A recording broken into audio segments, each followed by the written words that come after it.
Zootopia, adapted by Heather Knowles, illustrated by Vivian Wu, designed by Alfred Giuliani.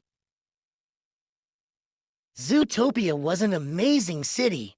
Animals of all different sizes and shapes lived and worked together happily. Everyone was equal, whether they had long claws or little paws.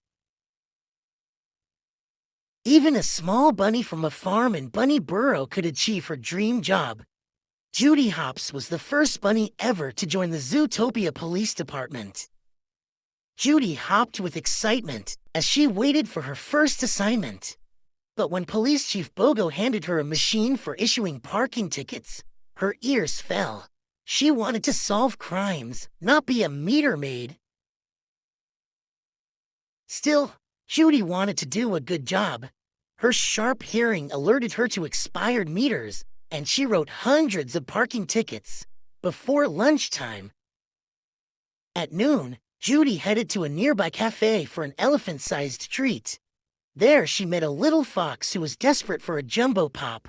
His dad, Nick, was out of cash, so Judy offered to pay. But very soon, Judy learned that Nick had tricked her.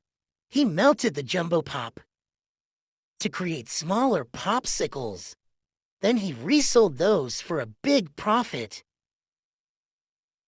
That night, Judy went to bed disappointed. The day hadn't turned out like she'd planned. She wanted to fight crime.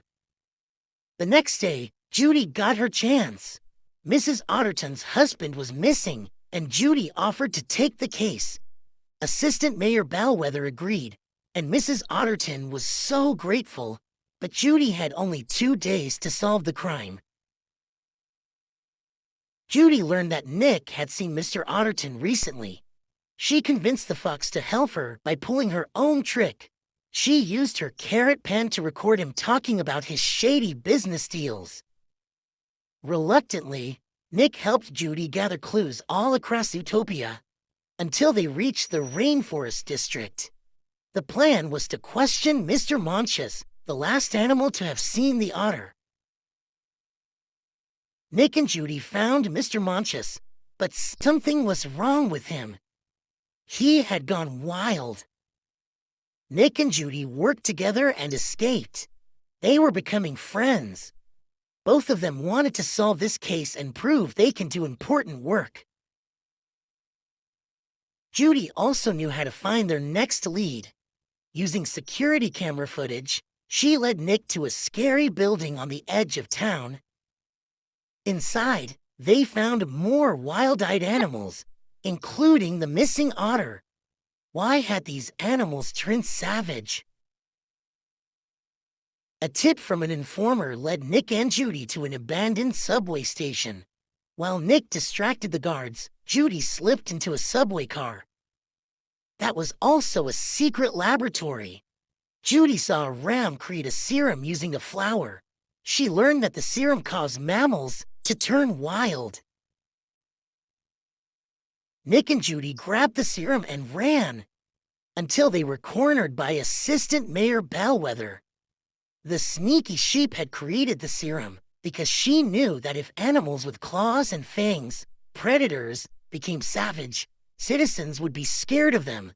Then the smaller animals could lock them up and take over. Bellwether shot a dart filled with the serum into Nick. The fox sank to all fours and started shaking. Bellwether smiled. She expected Nick to become savage and eat Judy. But Nick didn't turn wild. He and Judy had pulled their greatest trick. They had switched the serum with blueberry juice. Nick and Judy gave the evidence to Chief Bogo, and Bellwether was arrested. All the animals who had gone savage, including Mr. Otterton, would soon be cured. Judy and Nick had solved the case and proved that they were far more than a dumb bunny and a sly fox. They were partners and best friends, ready to fight crime in Zootopia.